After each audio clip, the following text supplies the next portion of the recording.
Chapter 4. Kian spent most of Monday after school in his bedroom, with the book that Paige had given him. Mondays were often quiet days at home.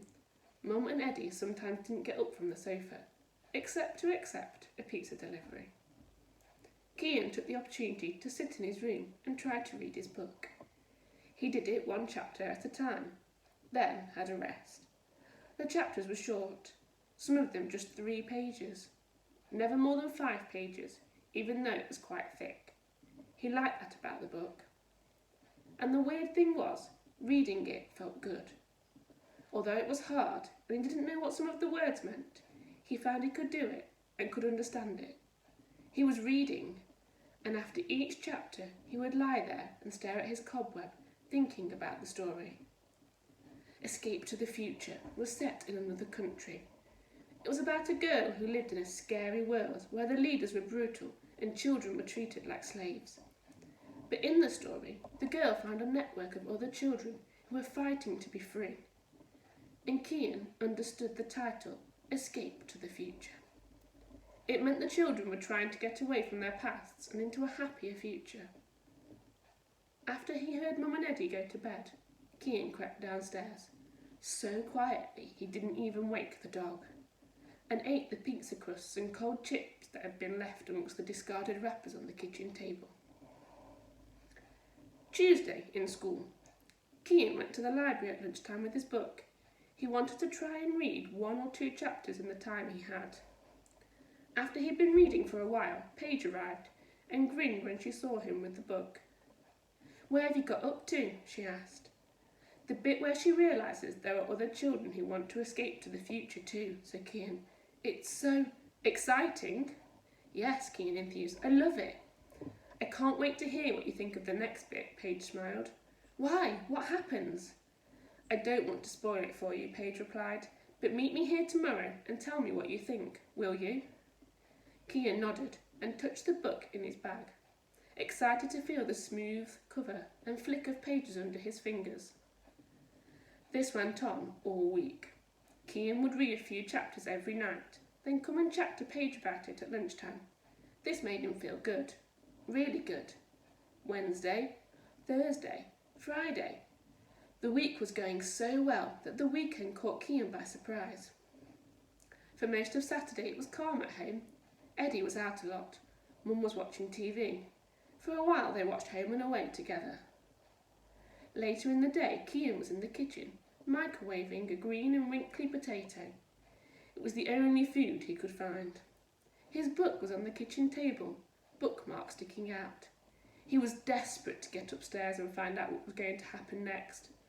Just as the microwave beeped, Eddie came in, 2 large bags clinking in his hands. He stood between Kian and the table. "Upstairs," he ordered. "We're having a party." Kian felt a rush of fear. A party? People drinking, smoking, the house full of strangers, doing strange things. He hated Eddie's parties. They were always brought trouble. He grabbed his potato and left the room. He darted upstairs. When he closed his bedroom door and pulled the chest of drawers across it, he remembered his book.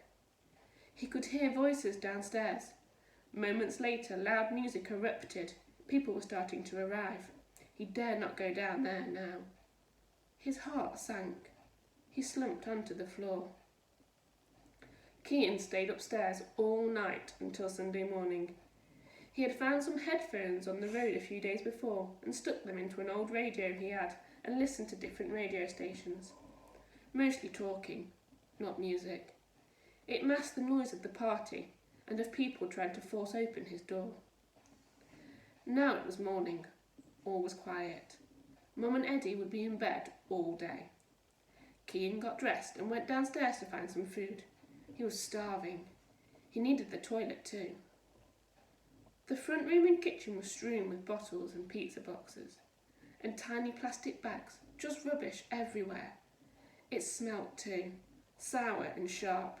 There were clothes near the front door, a t-shirt, some tracky bottoms. The kitchen table was covered in bottles and curry. The bin was overflowing with rubbish. But the book? Where was his book? He had planned to grab it, find some food, any food, then go back into his room and keep quiet. Kian panicked. He stared to lift the rubbish off the table. His book wasn't there where he had left it. Then he caught sight of something sticking out of the bin. The cover. The word Silly Toe. The author's name. His special book, signed by the author. No, Kian moaned.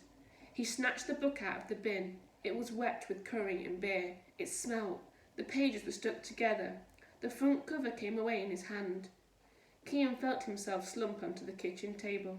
He felt his chest heave. Then a noise came out of him. A sob. Something.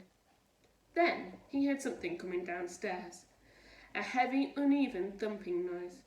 Kian held his breath. He knew who it was. Someone he didn't want to see him like this over a book. Kian didn't want Eddie to even know about the book. Eddie appeared in the doorway and staggered into the room, eyes red and puffy.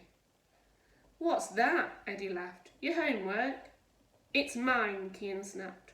All his anger at this man who had come to live in his house and taken his mum away from him and made him feel unsafe even in his own bedroom, coming out in 2 words. Eddie eyed him curiously. What? It's mine, Kian tried to backtrack to give a reason for his tone of voice. It was a present. What? A stupid book? Kian felt a sudden surge of fury, and he hurled the ruined book at Eddie. It glanced over his forehead, and for a second Eddie looked confused, even upset. Then he lunged at Kian round the table. A noise like a growl, the chair clattering on the floor, the bin overturned, and Kian dashing round the other side of the table, retrieving his book as Eddie tripped and nearly fell. Out. Kian had to get out.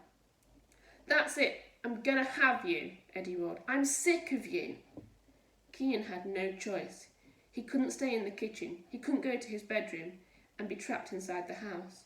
So he dashed to the front door and stood outside on the path. Panting, he waited. What now? Where now? Eddie stood at the front door. He was smiling nastily. Kian put one hand on his knee and held the book in the other hand. Eddie glowered at him. Don't come back, Eddie said at last, and slammed the door, leaving Kian on the path. Kian could hear Eddie laughing through the closed door. What now? Where now? Kian understood he had nowhere to go. His options were always home or school. School was closed and home wasn't an option. And, rushing out of the house, all he had taken was his battered book.